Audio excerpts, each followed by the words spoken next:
Tanpa terasa, Acu sudah berjalan jauh. Sebatang pohon elm yang kasar dan tinggi tumbuh di pinggir jalan. Mungkin umurnya sudah 3 atau 40 tahun. Di atasnya terikat bercarik-carik kain kemerah dan berbagai macam hiasan dari kertas yang digunting. Itu adalah tahyul penduduk desa. Mereka percaya bahwa di dalam pohon elm itu ada seorang dewa. Semakin tua sebuah pohon, semakin sakti.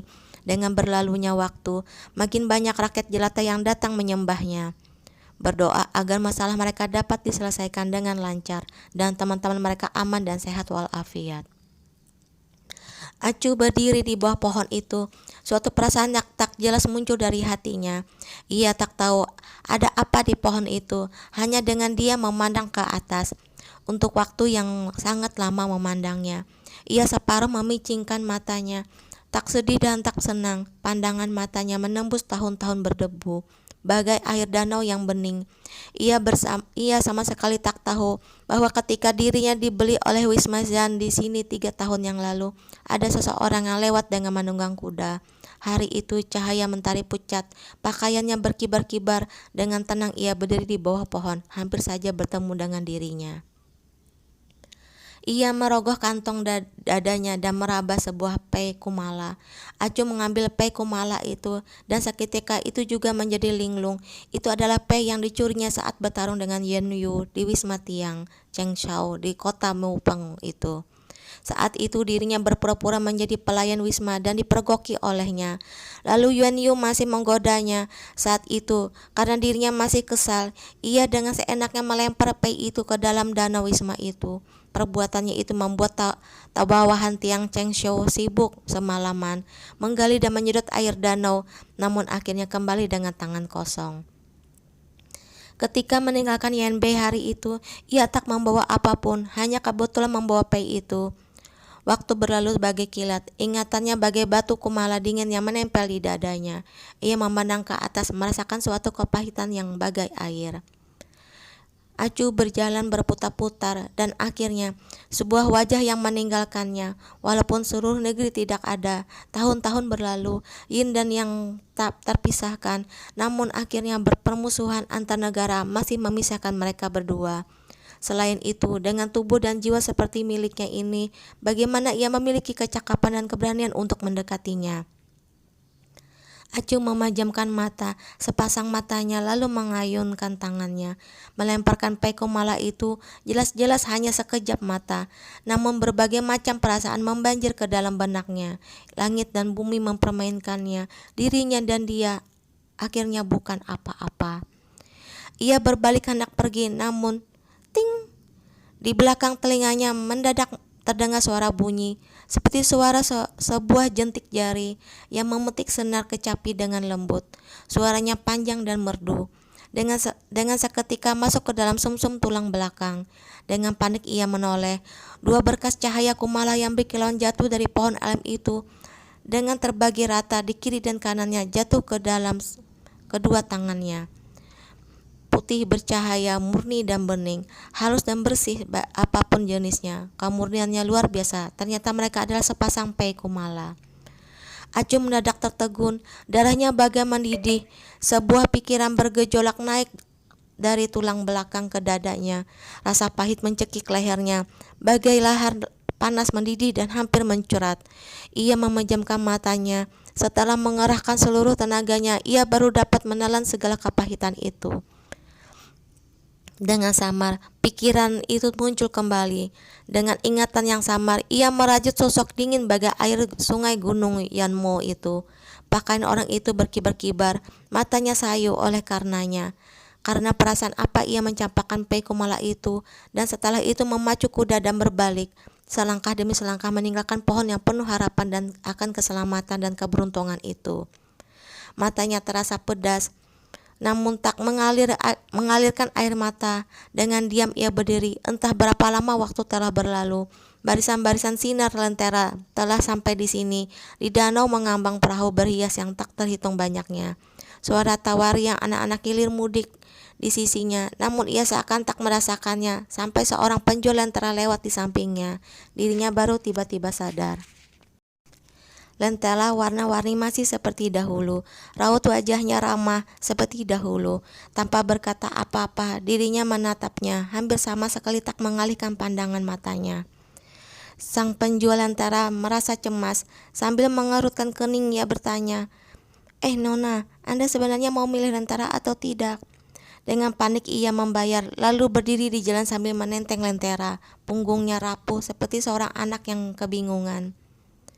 Rombongan orang sedikit demi sedikit maju ke depan. Dengan linglung ia berjalan mengikuti rombongan itu. Di sepanjang jalan terdengar suara canda dan tawa gembira yang hangat. Suara tetabuhan menulikan telinga. Ada keluarga terkemuka yang sedang menyulut petasan. Langit berwarna-warni di mana-mana, tercium bau harum. Wangi arak yang pekat, aroma kuat daging panggang. Nona-nona keluarga kaya lewat, penuh bedak, gincu dan wewangian. Ada pula keharuman kuncup bunga prem yang baru mekar. Ada orang yang menebak teka-teki lentera. Ada orang yang minum arak. Ada orang yang makan. Ada orang yang menonton sandiwara. Ada orang yang menyanyi malam ini. Semuanya seakan hidup menjadi suasana riang gembira muncul di segala penjuru. Sepasang matanya memandang lurus ke depan. Berjalan seorang diri tanpa berkata apa-apa. Dengan hati-hati menenteng lentera dalam genggamannya agar tak rusak tertubruk orang. Sinar lentera yang terang benderang dan bergoyang-goyang menyinari wajahnya, membuatnya tampak tirus. Punggungnya begitu kurus, kesepian tak cocok dengan keramaian di sekelilingnya. Ada orang yang melihatnya, ada orang yang tak memperhatikannya. Ia pun dengan tenang berjalan menerobos perhatian dan keacuhan begitu banyak orang. Seorang diri maju dan terus maju, namun tak tahu ia sebenarnya hendak pergi kemana. Akhirnya lilin perlahan-lahan terbakar habis. Hanya ada sinar lentera yang bersinar dengan redup. Ia berjalan ke tepi danau dengan berhati-hati mengusung lentera. Air danau yang hijau jamrut membasahi ujung gaunnya. Namun ia sama sekali tak peduli. Ranting pohon liu di tepi sungai menguning menjuntai di wajahnya. Sama-sama terasa gatal membelitnya, bagai rantai takdir dengan lembut menyapu bahunya. Yuan Yu, seumur hidup aku akan selalu berhutang padamu. Kalau bisa, di kehidupan yang akan datang, kita harus bertemu sedikit paling pagi di waktu yang tepat. Tangan yang pucat dengan lembut mendorong. Lentera kelinci pun dengan pelan mengambang kejauhan air danau beriak. Lentera bagai perahu mungil dengan riang berayun-ayun bersama dengan gelombang demi gelombang. Sedikit demi sedikit melebur ke dalam malam, berlayar dengan lembut di permukaan danau yang terang benderang karena cahaya lentera. Acu bangkit, terus memandanginya. Angin meniup wajahnya. Rasa dingin bagai anak panah tajam perlahan melintasi hatinya. Dunia penuh warna-warni, semuanya bagai kaca berwarna, namun hatinya bagai lentera yang perlahan menjauh itu. Api lentera bergerak-gerak dengan cepat, hampir padam. Ia mengambil sebuah keputusan dengan tangannya sendiri, menghancurkan harapan sendiri, hingga hancur berkeping-keping tanpa dunia hancur di tangannya. Bangunan indah yang rayat menjadi abu. Intan permata brokat bersulam mengering. Kesempatan telah meninggalkan dirinya. Yang tersisa hanya abu yang tak dapat habis-habisnya dan senja yang tiada akhirnya. Sekonyong-konyong sebuah riak kecil menyerang lentera itu. Perahu berhias yang ditarik sebuah perahu naga berlayar dengan cepat. Dayung kapal itu mencipratkan air ke lentera api. Lentera bergoyang-goyang, hampir padam. Badan lentera menjadi miring. Nampaknya akan segera tenggelam ke dalam air. Entah kenapa hati Acu yang telah mendingin dan mati rasa mendadak menjadi tegang. Tanpa sadar ia melangkah ke depan. Dahinya agak berkerut seakan mengkhawatirkan lentera yang terbawa arus itu. Tepat pada saat itu, sebuah lentera yang sedikit lebih besar mengambang datang. Benang di puncaknya bertaut dengan benang lentera Acu. Lentera itu berputar beberapa kali di tempat. Akan tetapi tanpa disengaja menyelamatkan lentera kecil yang hampir tenggelam itu, menahan sebagian besar cipratan air dari danau berias itu, membawa lentera kecil perlahan-lahan menuju ke air yang tenang. Lentera itu juga dihiasi gambar kelinci kumala yang sama. Lentera besar dan kecil saling berapat, tak nyana menampilkan suatu harmoni lembut yang berbeda. Karena ada lentera lain yang menghalangnya, api lentera kecil agak bertambah terang, lalu sedikit demi sedikit melembut. Cahaya yang hangat pun menyinari air di sekelilingnya. Acu dengan pelan menghembuskan napas. Walaupun lentera akan selalu padam, namun kalau bisa menyala lagi untuk beberapa waktu, selalu baik kepadanya. Ia perlahan-lahan berhenti mengerutkan dahinya, lalu menghembuskan napas dengan lembut. Ia kebetulan memandang ke atas. Di sisi lain danau yang airnya warna hijau jamrut itu, sebuah sosok yang sudah lama muncul dalam mimpinya itu tak nyana dengan jelas muncul di depan matanya. Sekujur tubuhnya bagai disambar geledek, tertegun di tempat dengan diam seribu bahasa. Dirinya seperti kembali melihatnya. Penampilannya anggun, persis seperti bertahun-tahun silam. Pakaian putih berkibar-kibar. Ia memakai mantel dari sutra ringan, rambutnya yang sehitam tinta separuh menutupi punggungnya. Bibirnya merah terang, matanya bagai danau dingin. Hanya dengan melirik tanpa berkata apa-apa, ia telah membuat berbagai lentera dalam hidupnya menjadi indah cemerlang. Perahu naga berlayar melintasi danau dengan sama-sama menghalangi pandangan mata mereka berdua. Kain satin merah tua dan kerumunan orang yang bergembira riang menghiasi malam itu.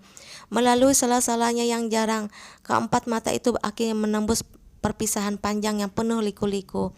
Seketika itu juga waktu berputar, air berbalik mengenang masa silam. Sepasang mata yang bagai kolam dingin jernih dalam ingatannya bertumpang tindih dengan lelaki yang berdiri sendiri tanpa berkata apa-apa.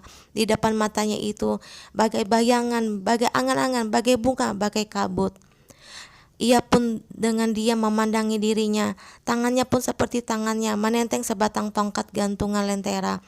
Sinar matanya dari masa lampau yang jauh itu menembus waktu, penuh kasih sayang, penuh kebahagiaan dan kesedihan. Sama-sama terkejut lalu beralih menjadi sesuatu yang rumit dan sulit dimengerti.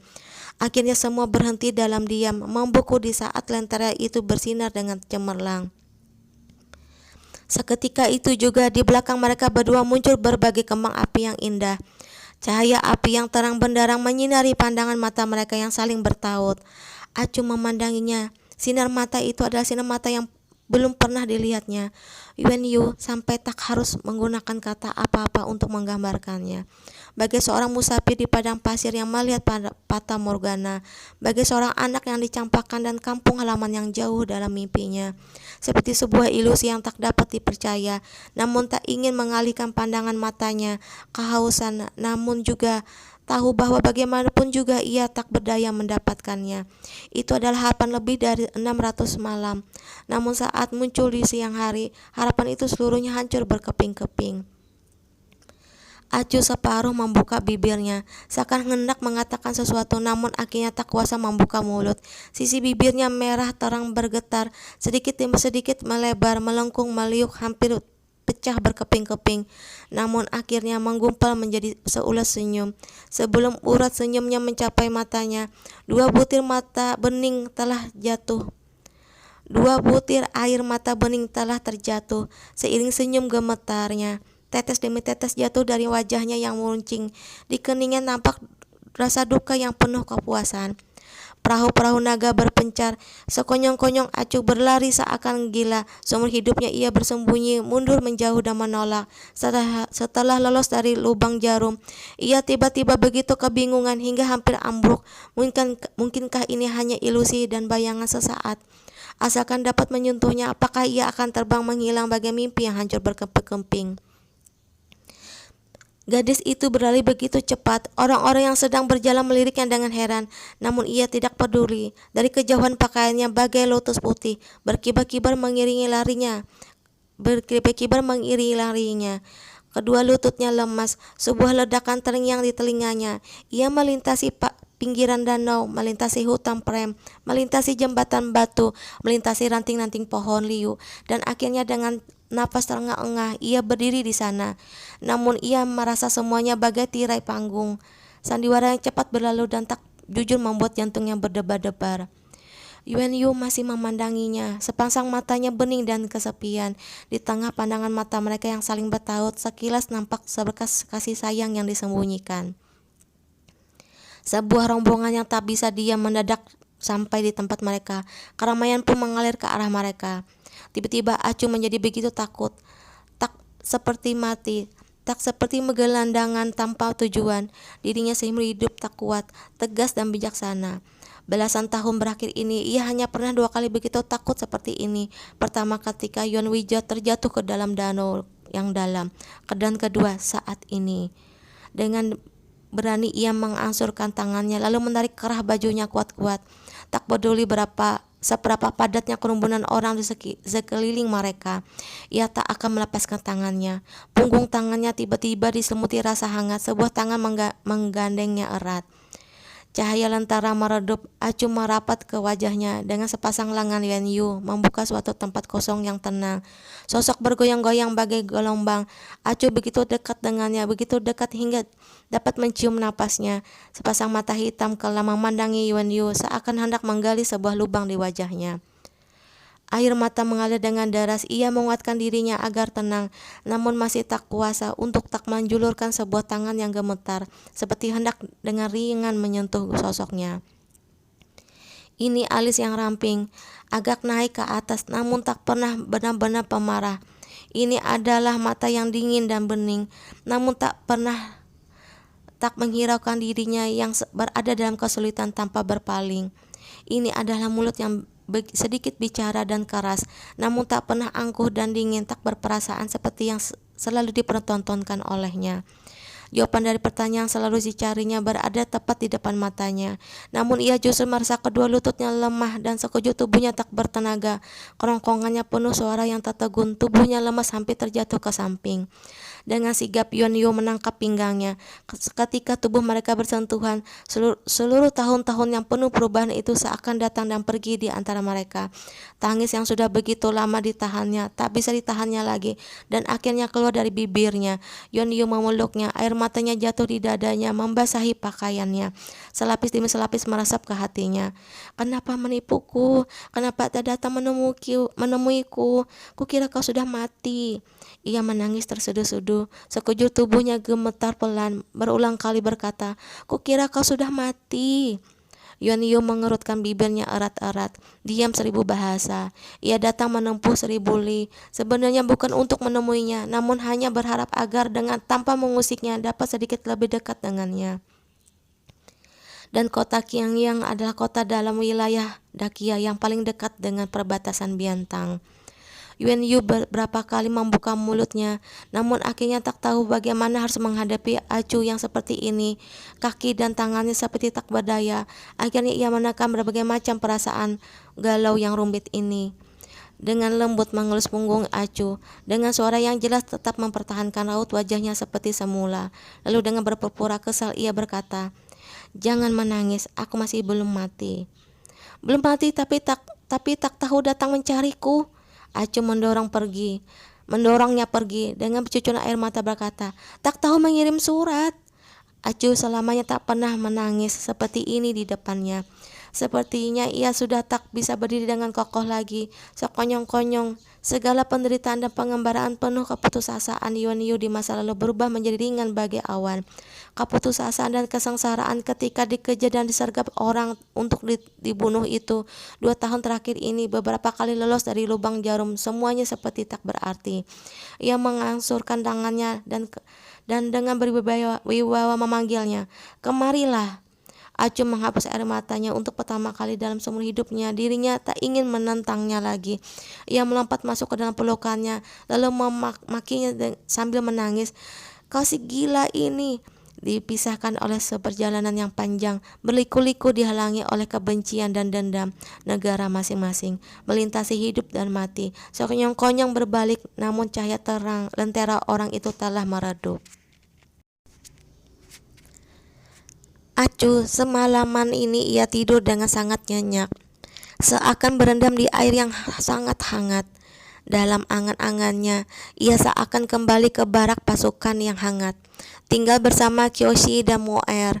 Di pagi hari turun hujan salju lebat. Dirinya malas dan tak ingin bangun. Kyoshi menjulurkan tangan yang sedingin es, menepuk-nepuk wajah yang lembut, menyuruhnya bangun tidur. Ia mengerutkan dahinya dan bersembunyi di balik selimut. Moer, si gadis nakal itu, menyingkap selimutnya, lalu berdiri di sampingnya sambil tertawa terbahak-bahak. Min Rui duduk di samping meja hias sambil berdandan menelpon minta makan pagi. Saat itu langit begitu biru, mereka semua begitu muda, saat itu begitu segar, bagai ikan yang baru saja diambil dari laut, melompat-lompat dengan lincah. Perasaan terjebak perlahan menghilang, seluruh wajahnya sedingin es dengan perlahan membuka matanya. Ia melihat berdiri dengan rapi dan bersih di depan matanya. Hanya saja wajahnya tampak kesal, sambil mengerutkan kening ia berkata, "Kau tahu tidak sekarang sudah pukul berapa sekarang?" Seketika itu juga ia hampir merasa matanya berkunang-kunang, otaknya tak berlalu terang. Ia menatapnya tanpa berkedip, dengan perlahan mengenyutkan keningnya. Wajahnya amat serius. Wajah yang amat serius itu membuat Yonyu seketika itu juga menelan perkataan dalam mulutnya. Ia berbalik, hendak pergi ke tempat lain, namun merasa bagian depan bajunya terasa ketat.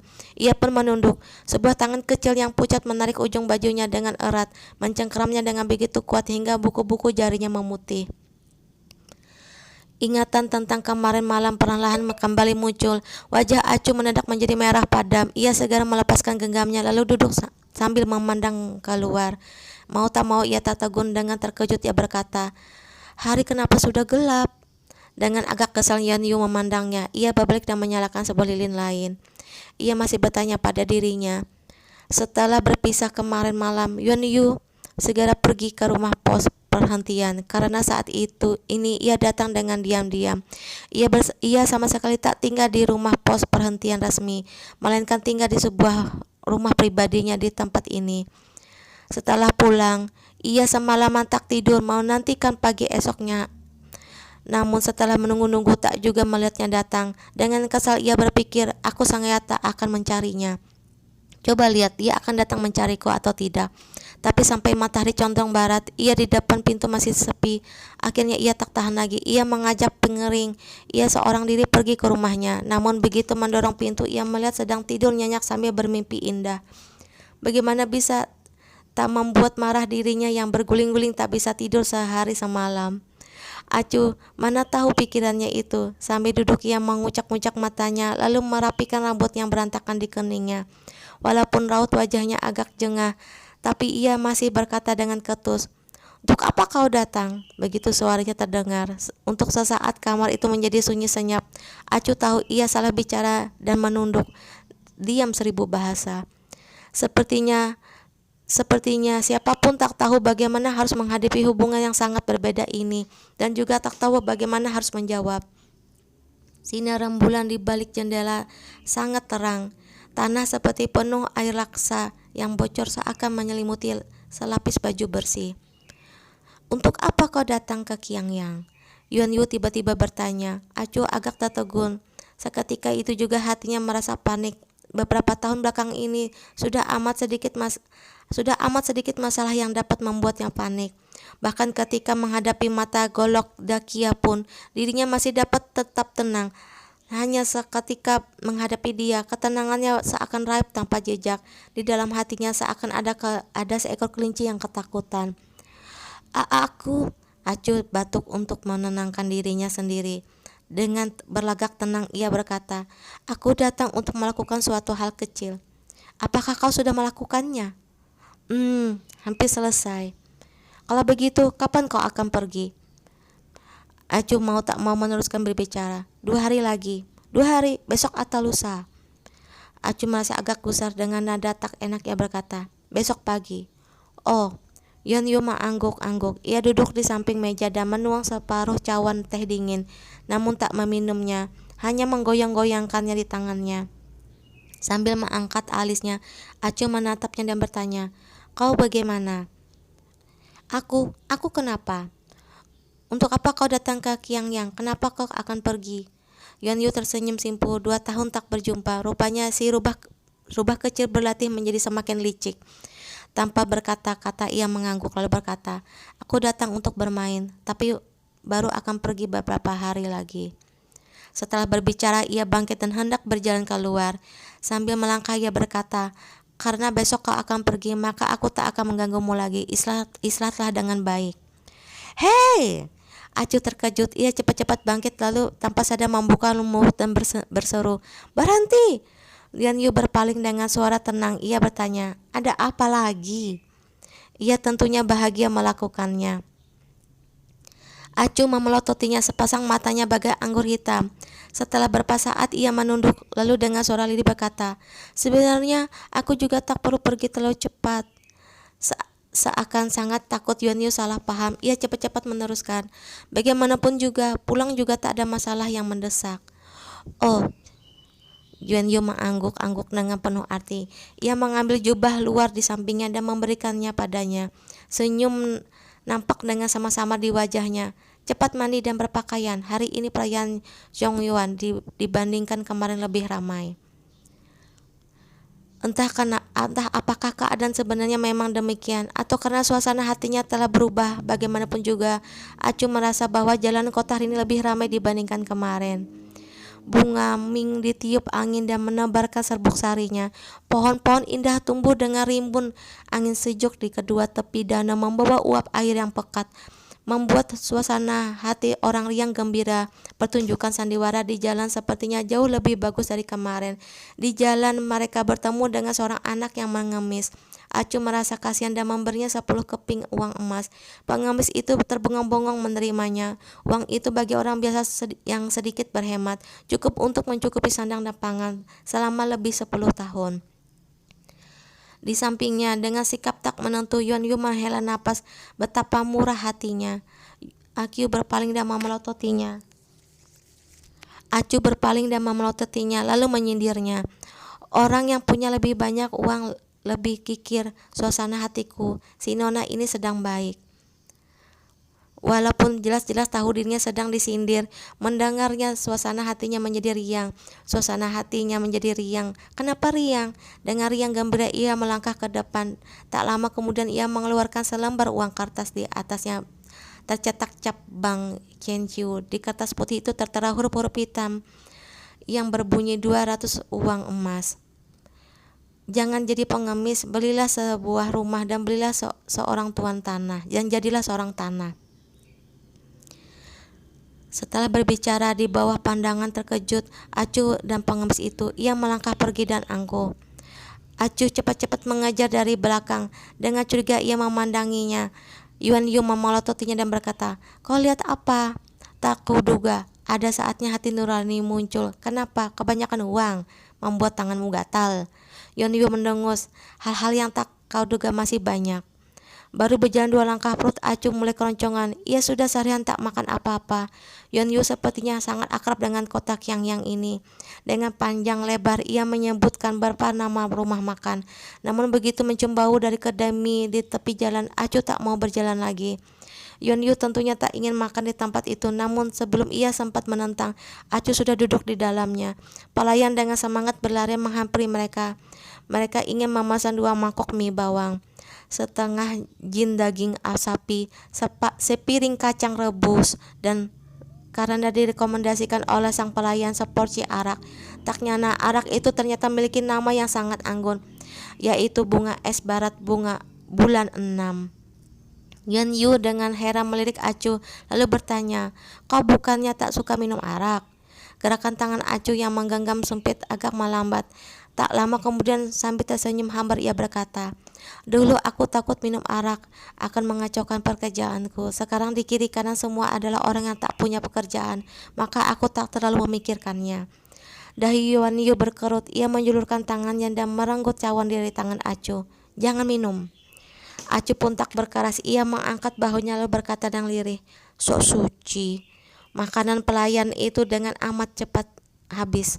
Ternyata arak itu bukan arak bagus. Begitu mencium baunya dapat langsung diketahui bahwa arak itulah arak kuning yang dicampur air. Tempat ini mengkhususkan dirinya menipu orang biasa yang berpura-pura berbudaya tinggi. Makanannya juga demikian, namun porsinya benar-benar sangat cukup. Acu begitu kelaparan, namun setelah makan kurang dari setengah mangkok sudah tak bisa menelan lagi. Ketika mereka bangkit, mereka melihat seorang pengemis kecil yang wajahnya coreng-moreng sedang dengan penuh hasrat memelototi setengah mangkok mie yang tersisa. Air liurnya hampir bercucuran. Yuan Yu berpaling dan melemparkan setail perak ke pemilik kedai seraya berkata, beri mereka masing-masing semangkok. Pemilik kedai cepat-cepat mengiyakan sambil tersenyum dengan bimbang. Acu meliriknya, lalu dengan kekenyangan bertanya padanya, kecanduan belagak jadi bodhisatwa ya? Oke teman-teman, sampai di sini dulu ya untuk part ini. Kita lanjut lagi part